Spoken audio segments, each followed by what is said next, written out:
The Ridgewood High Auditorium was alive with chatter, echoes, and anticipation. Rows of plush red seats quickly filled with students, parents, and faculty, all buzzing with excitement for the annual talent showcase. It was one of the few nights when the school gym transformed into something magical. Stage lights shimmered like stars. The sound system hummed with possibility, and even the air felt charged with promise. Asterisk backstage, Clara Evans stood awkwardly in the corner, her hands balled into fists at her sides to keep them from shaking. She stared down at her scuffed ballet flats and the pale blue dress her father had spent 2 weeks' worth of night shifts saving up for. It wasn't designer. It didn't shimmer. It didn't cling in all the right places. But it was hers. And it was enough. Asterisk Clara didn't belong here. And she knew it. Asterisk, not because she lacked talent. Clara had written and rewritten her spoken word piece 100 times, memorized every syllable, rehearsed until her voice cracked. Not because she wasn't brave. She had spent 17 years learning how to be invisible and unbreakable at once. No, Clara felt out of place because Ridgewood had already decided who she was. And that label wasn't something easily peeled off. She was the janitor's daughter. It started in middle school, the day a substitute teacher asked about the man waiting at the gate in stained overalls. "That's my dad," Clara had said proudly, waving at him. She hadn't noticed the way some kids whispered, the smirks, the amused glances. She hadn't thought anything of it until she found her locker stuffed with used tissues the next morning. A note taped to it that read, "Want to clean this too, maid?" Asterisk from that day forward, her identity stuck to her like gum on a cafeteria tray. It didn't matter that she got straight A's, won science fairs, or stayed behind to help her teachers clean up after class. It didn't matter that her poetry had been published in a local youth magazine, or that she dreamed of becoming a writer, not a cleaner. To most students at Ridgewood, Clara was a walking stereotype. A poor girl with a mop-wielding dad. Someone to laugh at. Someone to forget. Asterisk. Can you believe she's actually performing tonight? Madison Blake's voice rang out from across the room, loud enough for others to hear. Because, of course, that was the point. Clara tensed without turning around. "Someone give her a broom," Madison continued. "She might be more comfortable sweeping the stage than standing on it." Asterisk snickers bubbled around her, echoing in cruel waves. Madison, radiant, wealthy, and socially untouchable, had always had a talent for cruelty, wrapped in a charming bow. She was the kind of girl who ruled hallways like they were catwalks.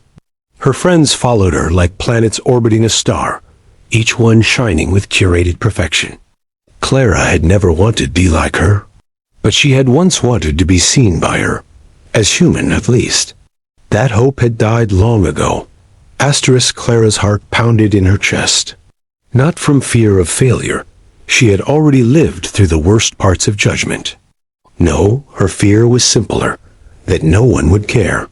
That she would step onto that stage, bare her soul, and be met not with boos or cheers, but silence, indifference.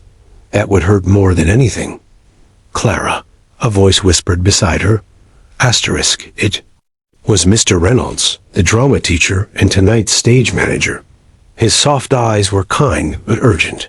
"You're up after this act?" Asterisk, she nodded, her throat too dry to answer. Asterisk, as the girl in front of her performed a rendition of a Taylor Swift song, Clara turned toward the wings and peeked through the curtain. The crowd was massive. She saw clusters of parents, teachers sipping from coffee mugs, students texting under their programs. She spotted her father standing alone in the back, wearing his best flannel shirt and worn-out boots.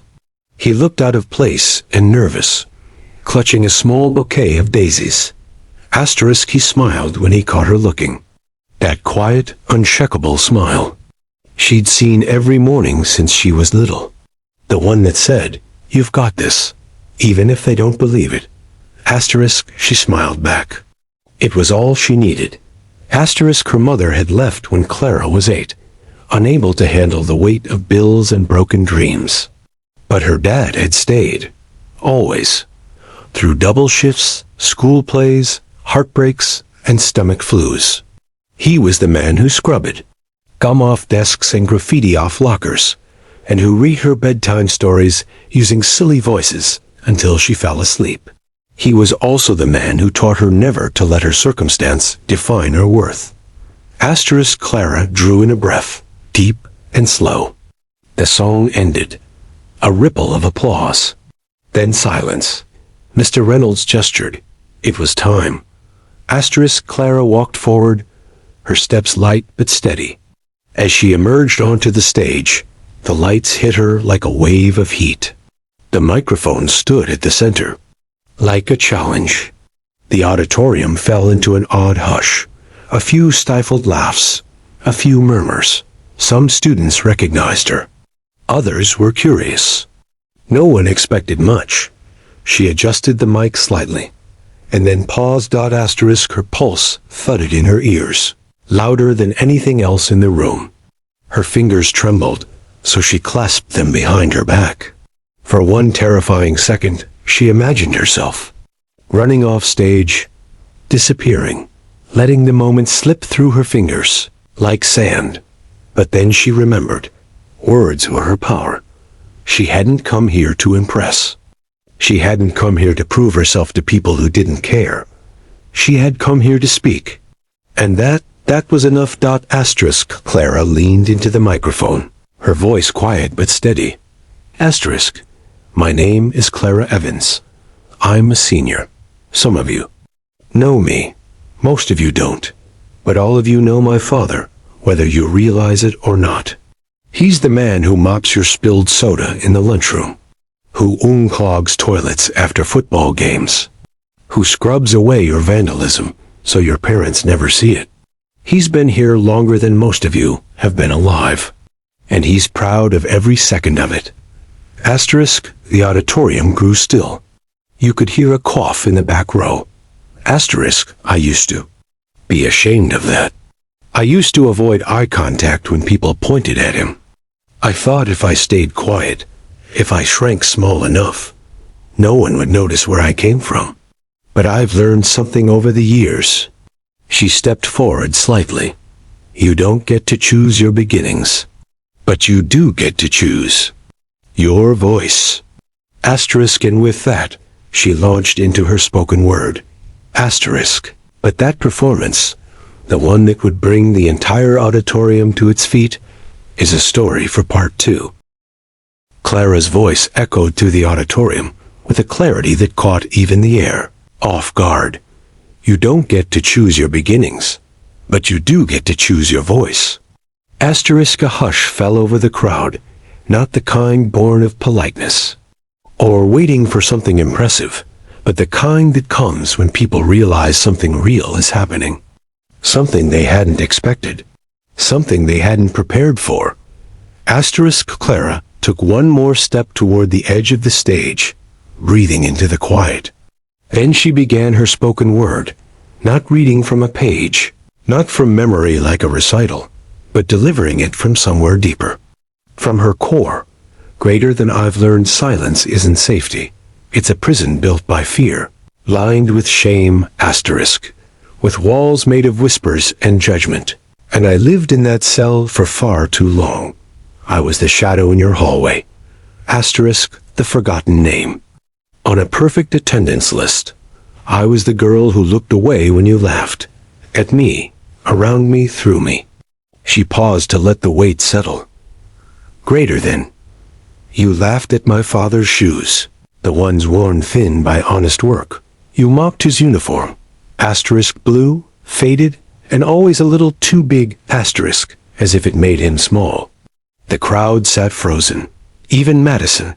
Blake, who had earlier smirked with friends in the front row, now found herself shrinking into her seat, arms crossed more defensively than confidently.